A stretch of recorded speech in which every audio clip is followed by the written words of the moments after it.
You're tuned in to Steve Megatron on Altered Geek Unlimited.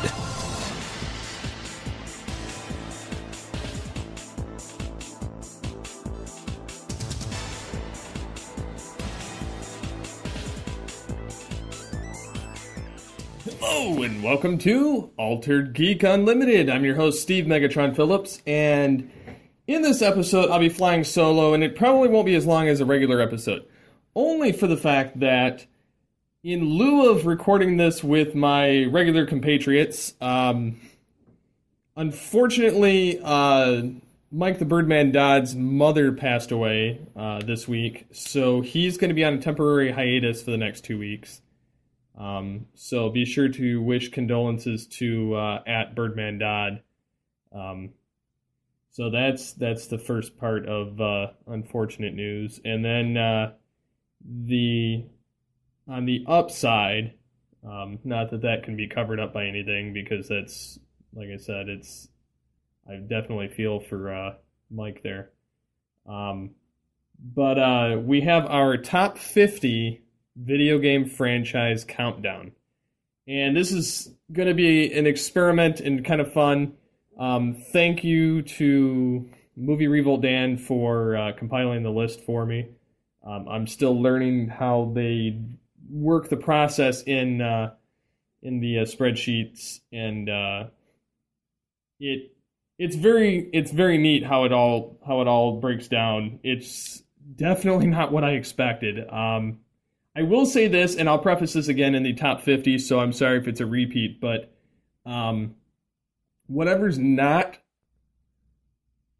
doesn't place in the top 50 countdown, I will take listener comments after we finish the 50 countdown on Altered Geek as a way to more or less kind of tell where a certain game franchise ranked if it didn't happen to hit that top 50. That way everybody kind of gets an idea of what went down or where their favorite game franchise ranked. So I'm really looking forward to seeing how this plays out, because it's the first top 50 that we've ever done. So I'm really it's been an extreme experiment for me, and I've had a lot of fun messing with it. So yeah, there's that. And other than that, this week I've in school managed to, as a part of the process anyhow of the media entrepreneurship class, we had to figure out if we wanted to take the leap into creating our own company. I took that leap, and yes, you might argue that yes, GeekCast Radio is a company, or Altered Geek on Entertainment. I've had this other one that I've been messing with for, I don't know, the better part of a decade, but it's kind of come and gone, called SCP-21 Studios, which is just like my Twitter handle at SCP-21, and I used to use it for a lot of things, like when I'd make mock cards for my wife, or I'd make little graphics or something, or I'd sell like services, I would use the SCP-21 Studios handle. And so I had the option to finally turn this into a real thing, and so in doing so, I've made it legit. So like GeekCast Radio and Altered Geek are technically umbrellas of that, as well as because I do filmmaking, I do screenwriting, I do voiceover, I do graphic design, website design. All of these are little services that I'll have as like branches underneath the SCP-21 Studios. And I don't mean to make this a giant like advertisement, and I'm sorry if it comes off that way. It's kind of, it's been fun figuring this stuff out. And honestly, I would love to be able to turn my screenplay that I created for my screenwriting class into an actual television show pilot. And in this class, we actually get to put together a budget and try and figure that out. I'm just going to use that as my basis, so it's going to be interesting. I've had a lot of fun with this media degree. Some classes more than others. A lot of the hands-on stuff I had more fun with, and I find that I find that the schooling, while I don't necessarily agree that everyone should have to have a degree, I do find it interesting that as you go to take this degree to try and make your life better, it puts a lot more emphasis on your knowledge and your understanding of things and how things work, and even in filmmaking. Like television and filmmaking, I'm not as critical on shows as much anymore as a fanboy, but more on the analytical, like story side, visual side, audio side, because I've gotten this enlightenment from schooling. So it's definitely been an eye opener, and definitely been fun over the past 3 years. So that being said, I would like to thank our sponsor of Loot Crate. Yes, they have, for those that don't know, it's a geeky box of sorts that you get to get $40 or $50 worth of stuff for $19.99. And with doing that, they have different themes every month. And this month's theme is power. And so it covers like the big summer blockbusters, the power of them. So like Marvel, Dragon Ball Z, Warcraft. So you get like the onslaught of bigger summer blockbusters, making May the perfect time to celebrate, pop culture's unstoppable, unrelenting, unbeatable characters and objects. So yeah, their theme is power. And it's a monthly subscription box service for epic geek and gamer items and pop culture gear for less than $20 a month. You have until the 19th, which is today. Actually, that box is over with as of this recording.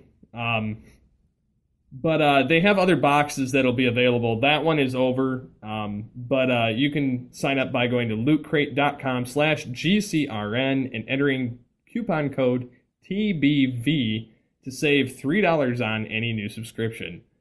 So, that being said, I'm going to move it on to the next section, which is the Altered Geek News Network. You're listening to the Altered Geek News Network.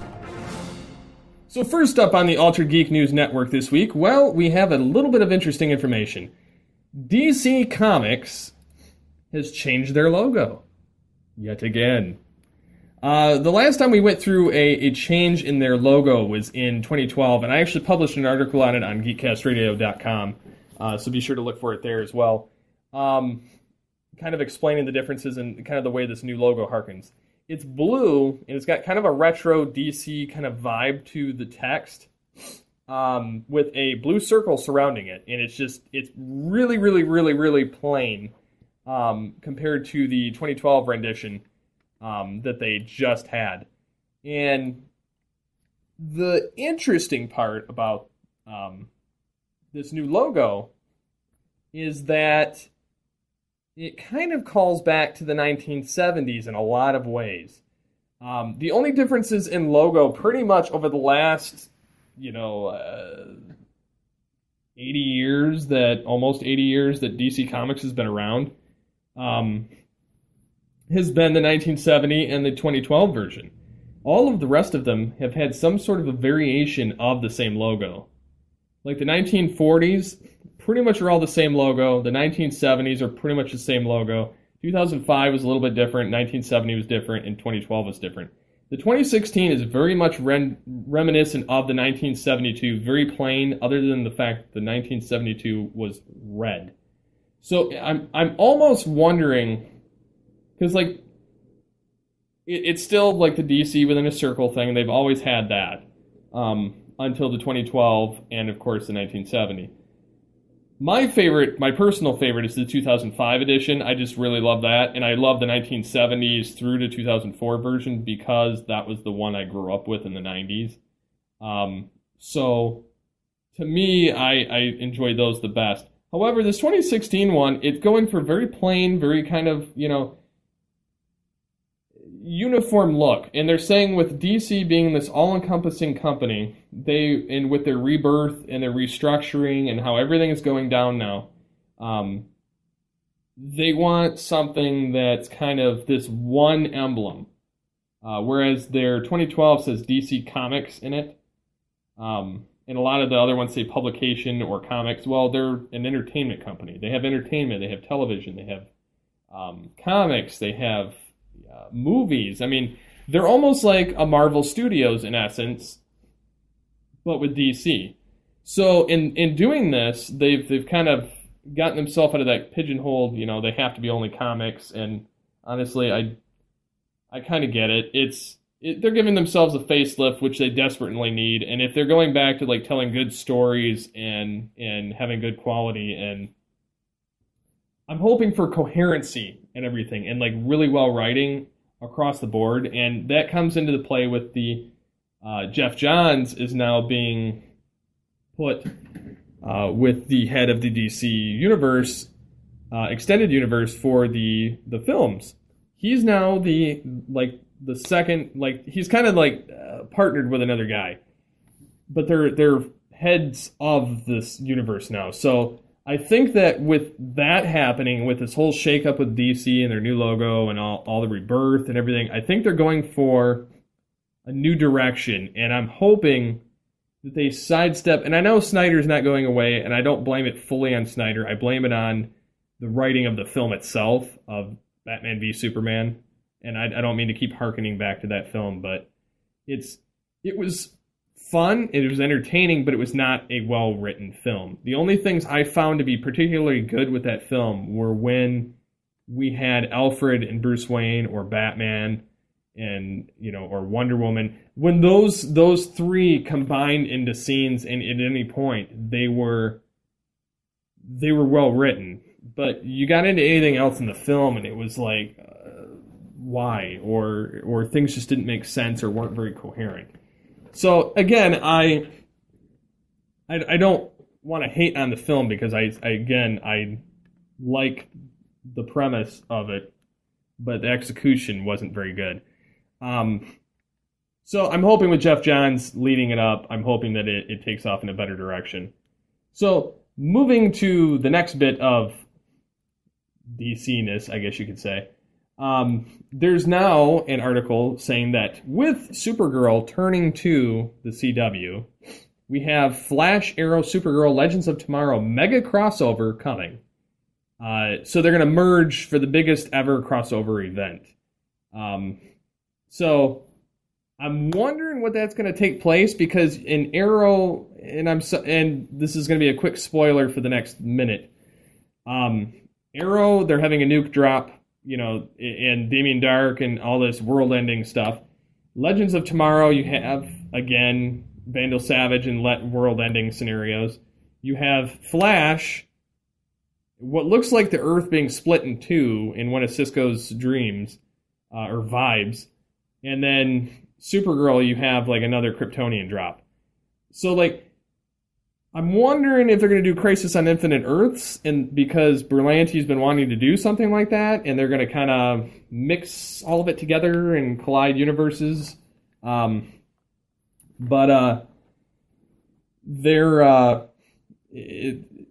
It's hard to say what they're going to do with it and how they're going to combine them, or in what capacity Supergirl, because technically she's in another universe. So I'm wondering if somehow Earth 1 goes away and they go to Earth 3 or something. Like, I don't really know, like, or Earth, I'm wondering how this capacity is going to play out, because then you're dealing with, you'll have to have Martian Manhunter crossover, then you'll have to have, at some point, they're going to have to cast somebody as Superman.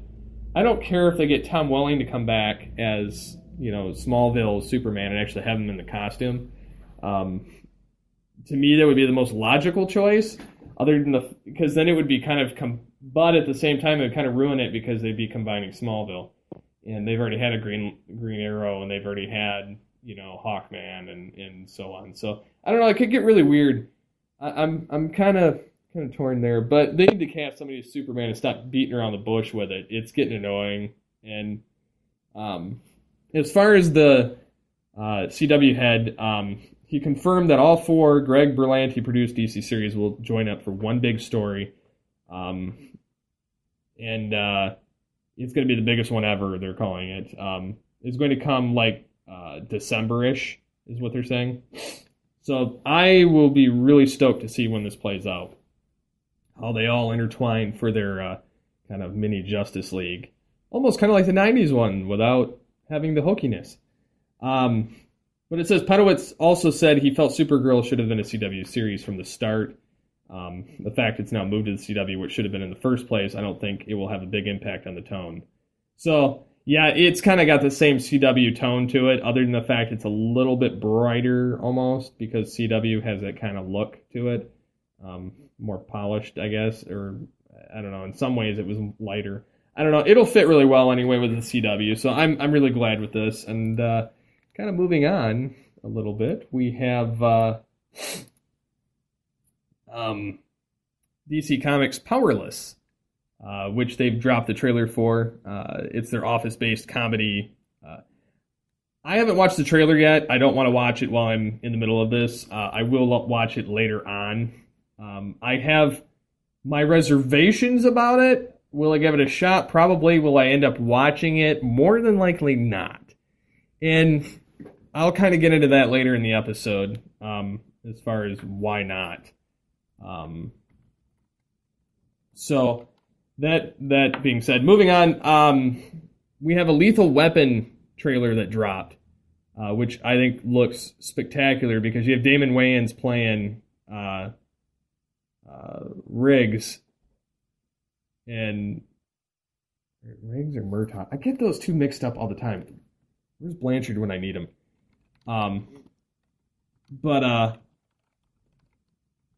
Yeah, the trailer looks spectacular anyway. Okay, Riggs is okay. That was the Mel Gibson character. So it's Murtaugh.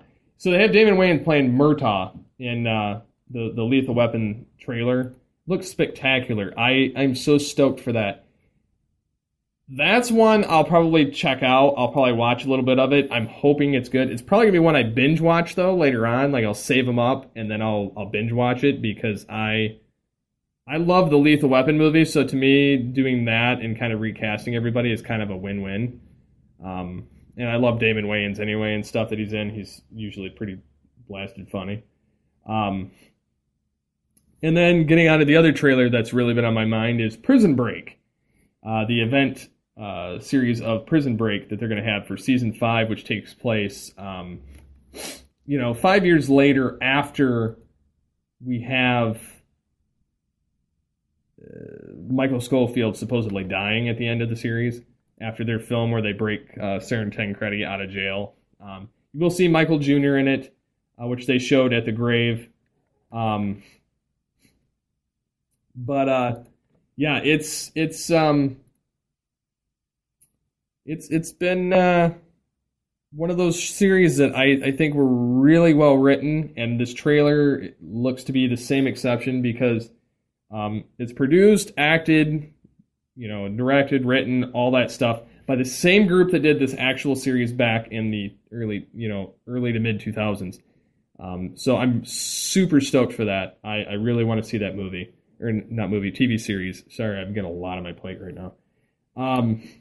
So that's another one, like I said, that I'm going to watch regardless because I'm a fan of the original and I watched it a couple times on Netflix, binge watched. Getting into the other television trailer or teaser that dropped, and I have mixed reservations on this, and I'll have to bring it up again in a couple weeks with Birdman when he comes back. It's the new Star Trek series that's coming January 2017 to CBS All Access. They have a logo that dropped, an image. They have like a little teaser, and it says new heroes, new worlds, new villains, new civilizations or something like that. And it's okay, they're teasing it. I get it. It looks very CW-esque in their CG. And when I say that, I mean it looks polished to the point it's fake. And I say that, and I realize that the other Star Trek series were not real by any regards, or real. Some of it was more realistic than others. Some of it was more practical. I don't know, the practical effects they used to do some of the special effects seem to just look better. I don't know. I think it was, but again, it was a product of its time. It was the 2000s or early 2000s, late 90s, that kind of thing. So again, I'm kind of torn. But it's got that shiny logo. It's got a weird thing that they did, like a split to the insignia, which I find kind of strange. But I personally hope with it being in this set, if it's supposed to be in the TOS, the original series film universe, kind of between Star Trek 6 or Star Trek 7, where, Kirk's eaten by the Nexus, and then they go to before TNG, somewhere in there, if it's in that range, I'm hoping that, again, they have those military uniforms, which Nicholas Meyer was a big instrumental person in getting those in place because he was saying that it should be more military. So it's kind of fitting that he's a part of the producing staff for this, and Brian Fuller, who was on Voyager and Enterprise, and I think some of DS9 maybe. Again, I'm hoping that they bring Q in for like a fun little nod because he's timeless technically. I know the guy ages. I know John Delancey ages, but I think it would be fun to have him show up regardless. It would be cool to see Hakura Sulu, because say that it's like 30 years from the time he's captain of the Excelsior. It would fit well with his actual age in real life to have him show back up, or Nichelle Nichols, or Walter Koenig. But Shatner would be kind of fun to throw back in there just as a throwback or something, or like they encounter him or something, or a clone, or I don't know, something. Just it would be fun to see him in there because it's the 50th anniversary, and I know he's not going to be in the new film. But I doubt it. It would be kind of cool to see Data,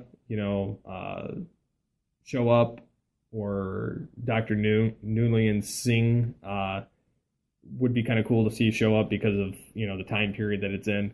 But again, who knows? I've got a lot of hope for the show. I'm not gonna boo it right away until after I actually watch it and give my opinion. And again, you can't watch the pilot and expect to get everything from the pilot. You have to almost watch the pilot in the first 3 episodes after to kind of get the gist of what the series is going to be about.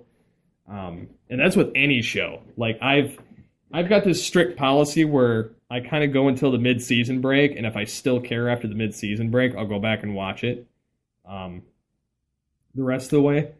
But if it's really bad up to that mid-season, I don't have a problem dropping it. Although most of the time I get hooked and I watch them anyway. So who am I kidding? I'm going to watch it. It's cool. Getting into some fun movie stuff, we have Robert Downey Jr. getting back to Sherlock Holmes about time. Producer Joel Silver confirms filming may start this fall and teases more sequels, which, honestly, I kind of like that because I really like Jude Law and Robert Downey Jr. playing Sherlock Holmes and Watson in that series. And I really enjoyed the Game of Shadows a lot as well. So I'm really looking forward to this. They're saying, though, that, man, it's crazy. It's been 5 years since the last one. 2011, they had Game of Shadows. But the funny part is they got to get all the schedules to line up. But they're saying that Iron Man 3 co-writer Drew Pearce was on the case in 2011, but then they had nothing until now. But during the press tour for Civil War, Downey Jr. Revealed that he's been talking to Guy Ritchie, and Sherlock Holmes should start filming this year, which I'm hopeful for because, again, I like the Sherlock Holmes films. I haven't given Sherlock on the BBC any kind of love. I'm not a Benedict Cumberbatch fan, so I have a hard time watching anything with him in it. It's just because it's been shoved down my throat over the last few years, and I don't particularly, and this is not a knock against British people, I have a hard time watching anything where they're genuine British people. Unless it's The Hobbit or something. I just, and it depends on the character too. Or the actor. I'm very in tune with certain actors that I will watch because it's a certain actor over another. So, which isn't necessarily right, but that's kind of how I do things. I'm kind of curious if you guys do that too, kind of gauge based on an actor or a director or somebody like that. So kind of moving on a little bit more. Bryan Singer suggested, instead of recasting Wolverine, which everybody is kind of hoping they never recast Wolverine, at least until it's been decades, kind of like Robert Downey Jr. playing Iron Man. I hope they don't recast. But they're talking about having X-23 replace Wolverine in the X-Men movies, which would be the only logical thing that makes sense, so you can have a younger version of the character and still have Wolverine's presence. So I'm deeply happy on that concept there. I would definitely be cool with that. So kind of moving on a little bit, I heard rumblings that there's going to be a Harley Quinn spinoff movie, which I'm not necessarily like for, but I'm not necessarily against. What are you guys' thoughts on like having all these random spinoff movies of kind of like full-on films, like Suicide Squad having a spinoff with like, you know, Deadshot, or having a spinoff like, because I mean they're doing it with Star Wars right now. We're getting it with, you know, Han Solo. We're gonna get probably an Obi-Wan movie. They're just biding their time. You know they're gonna do an Obi-Wan movie. It's just a matter of figuring out when. They're gonna gauge interest is what they're doing right now. But so yeah, I'm kind of curious on how you would think about that. Another fun thing that popped up is Transformers 5 casting. Josh Jamal and Tyrese Gibson will be possibly returning. And it's called The Last Night, which I'm kind of confused on where they're going with Transformers now. Plus, the font looks horrid. And I have no idea where this is going. I've signed off mentally and to all capacities of the Transformer films. They're garbage to me. Like, yeah, they were fun to begin with, but now I'm just to the point I don't want to watch them anymore. So I won't. I may change my tune when it comes out, but I'm not going to pay to see it in the theater. I'll wait till it hits Netflix or something. But I don't know, man. I wish that they would just get more realistic Transformers. I mean, I know they've made them kind of realistic, but I wish they'd give them some kind of some of the aesthetics like they have in the IDW comics now. I mean, you can see their gears and their pistons and some of the mechanical parts of them, but they look like their 80s counterpart, just modernized. That's what I was hoping for with Transformers and hoping with story. And honestly, I'm kind of hoping that because they're working from a think tank now instead of just a set writer, that these films are coherent and that they can rebound from the crapshoot of 2 and 4. But only time will tell.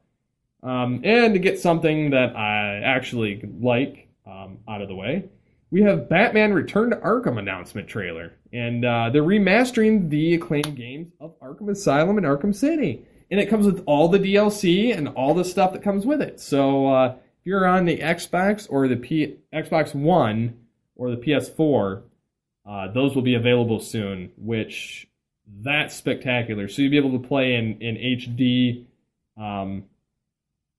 the Arkham universe, as it were, in full glory from start to finish on the new console, which is a good concept. I wish I had the new console so I could play some of these new games, but it kind of sucks I don't, because I will probably never play Arkham Knight, being that they never had it come out for the PC with all the stuff. So,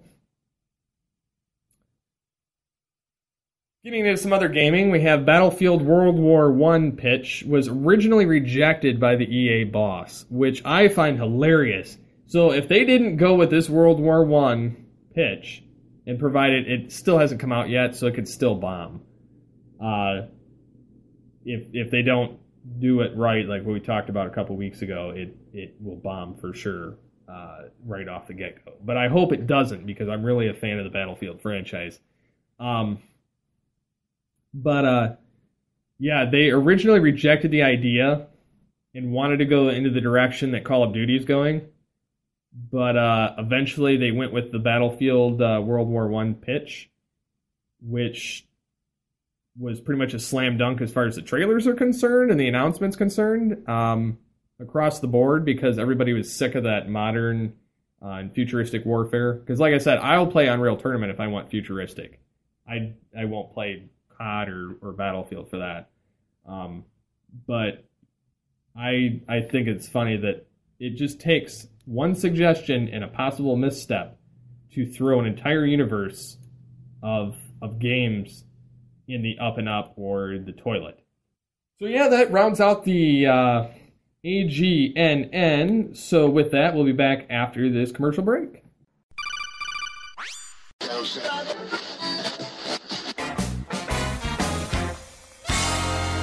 Welcome to the Wicked Radio Network.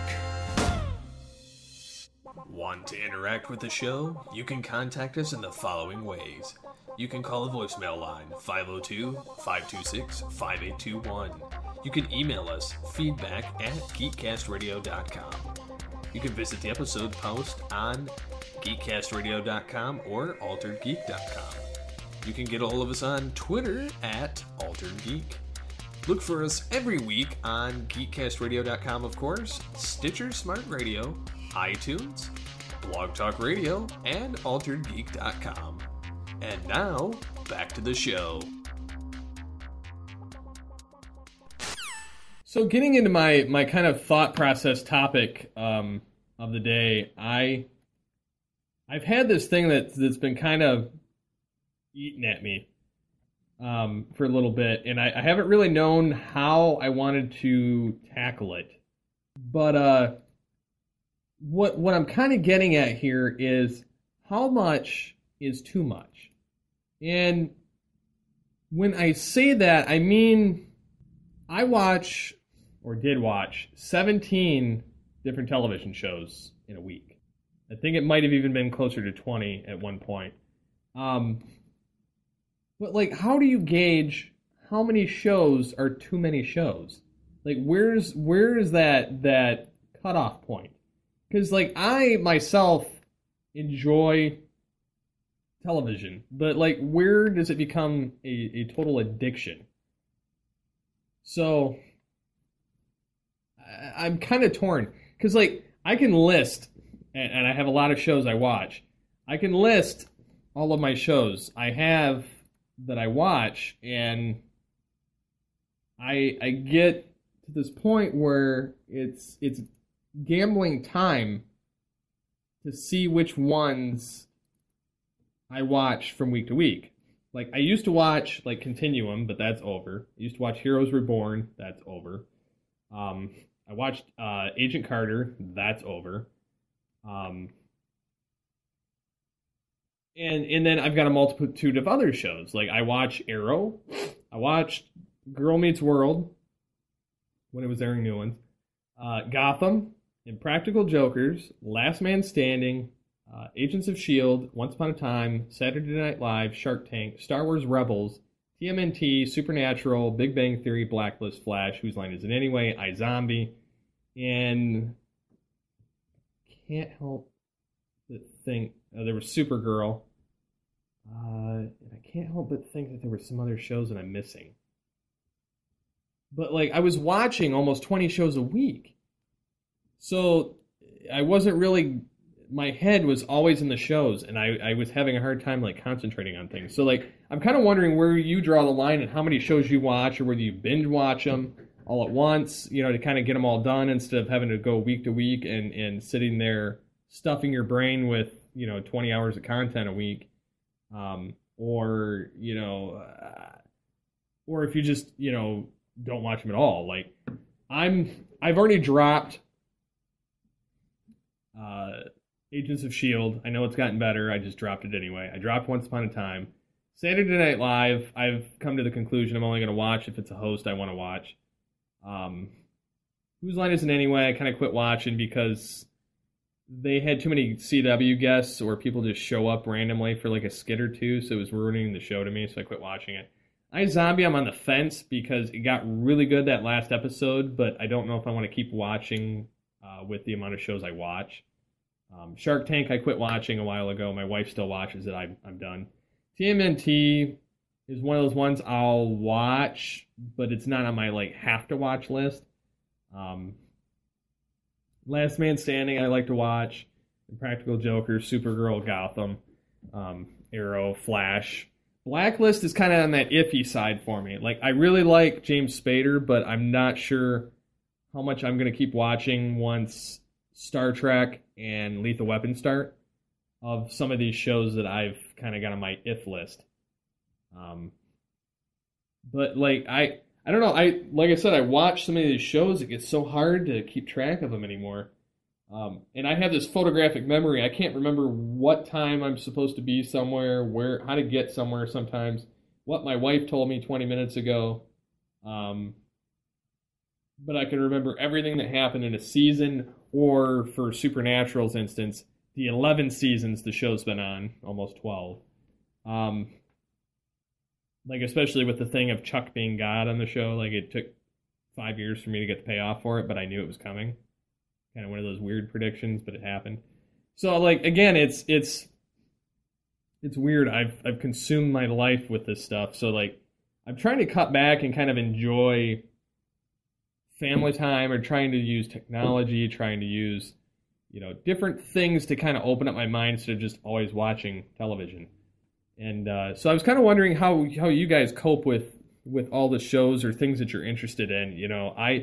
I watch movies here and there anymore, but it has to be one I'm really interested in, like Star Wars I saw, Deadpool I saw, Batman v Superman I saw, Civil War I saw. So, like, certain big ones I've watched. I will eventually catch some of the smaller ones. I haven't. But again, I'm just kind of curious how you guys kind of do it with shows that are out.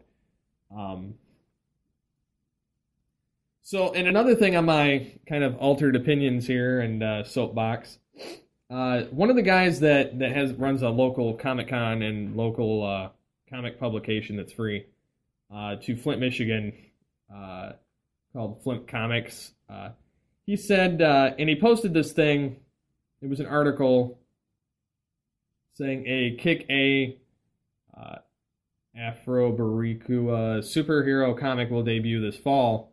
It's a New York-born,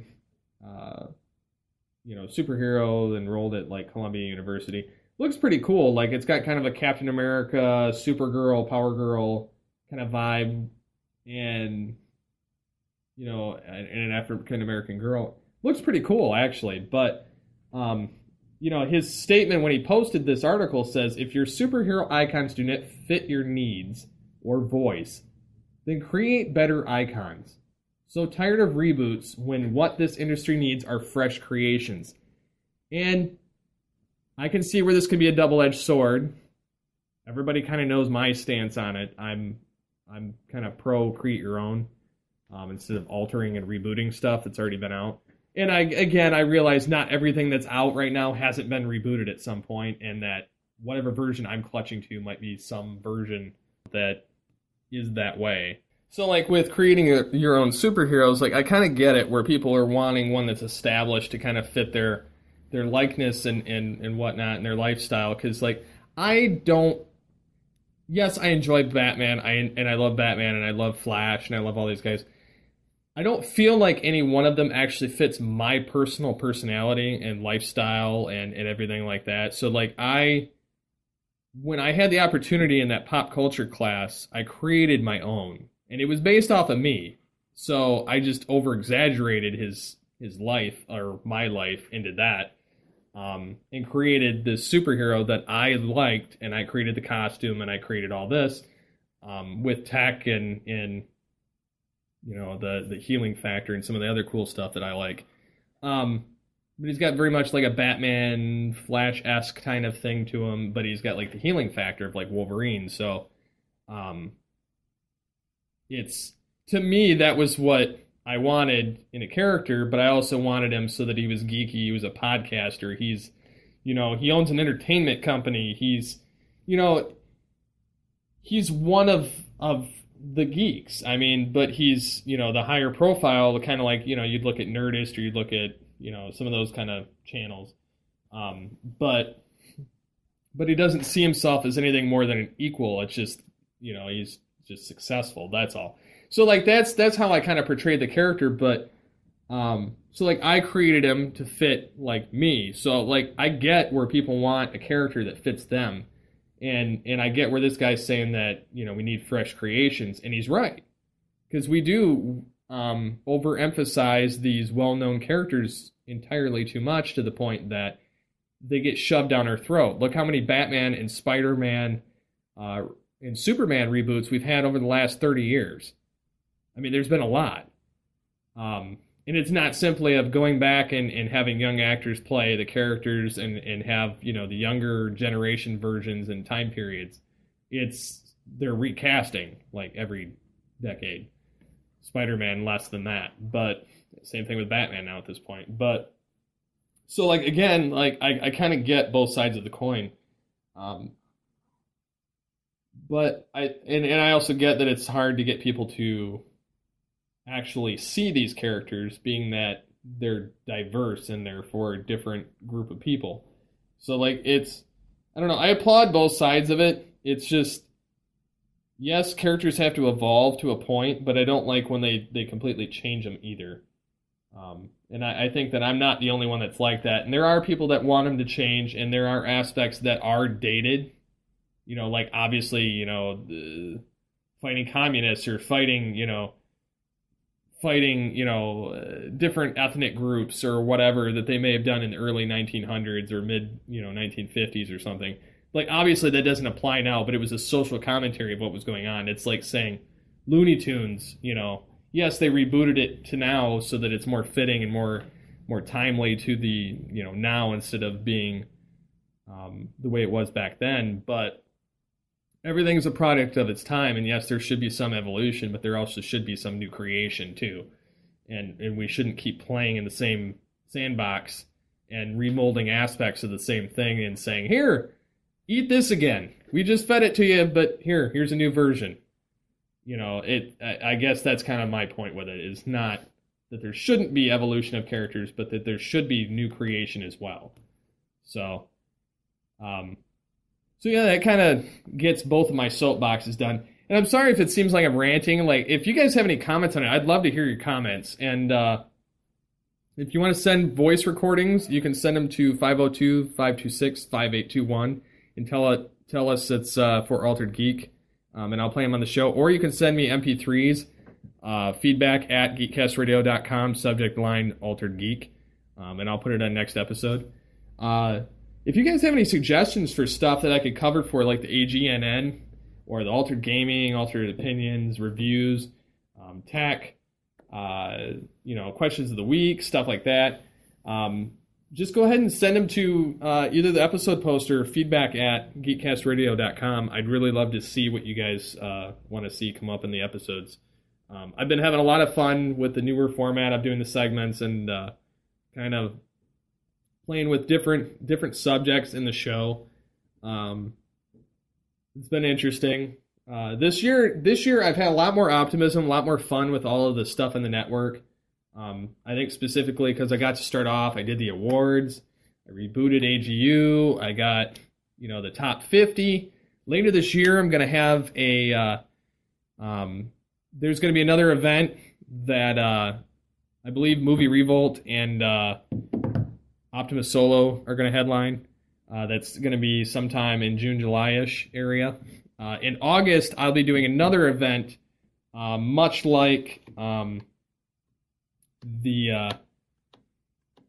going to be kind of revisiting something. The top, it's not going to be a top list. It's going to be the GCRN Wars Tournament 90s Villain Bracket. And this will be the same size bracket as the Video Game Icons bracket we did last year.